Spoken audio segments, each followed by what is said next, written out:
Hello, everyone, and welcome to our Wednesday devotion for this week. If you have not seen this week's sermon on the Lorax, I encourage you to go check that out. Pastor Rachel did a wonderful job kind of introducing this sermon series and talking to us a little bit about our role as people who care not only for other humans and not only for the people that God has called us to work with and be with, but also God has called us to care for his creation.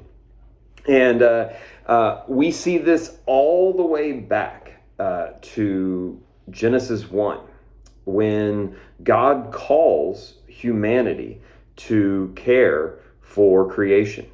Now, here's an interesting thing about that.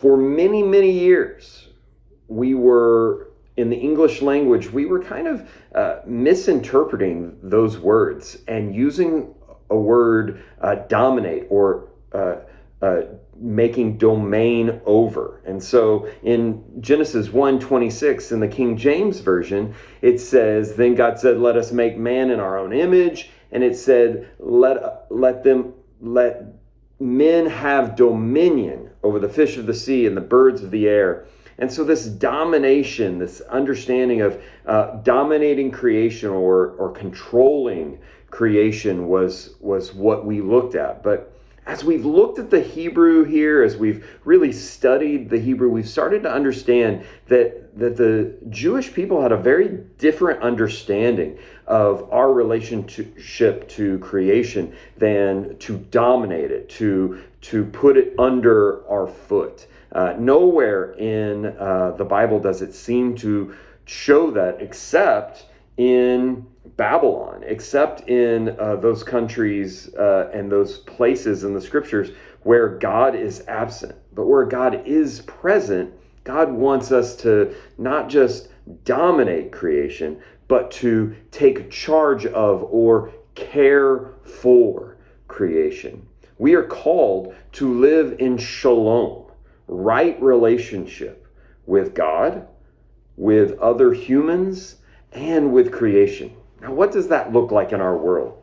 Creation, care, and taking care of our creation is very political these days. A lot of people have very differing understandings of all of this. Some people don't believe certain things about what science says, and some people do. What does this mean?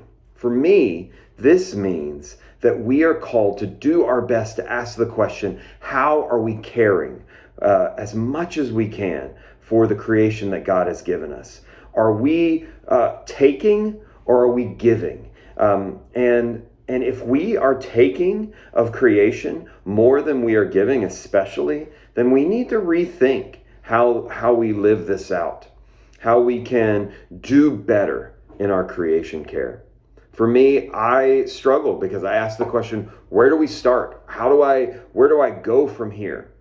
And what I would say to all of us is, begin by asking the question, is what I'm doing promoting the health of creation, caring for creation? Am I leaving creation in a way that is helpful to the next generation and the next generation and my children's children's children? Or am I using it and abusing it? I don't have the answer yet. I haven't figured it all out, but I hope that I will try my best to be in shalom, to be in right relationship, not only with God and not only with humanity, but with God's creation as well. Thanks.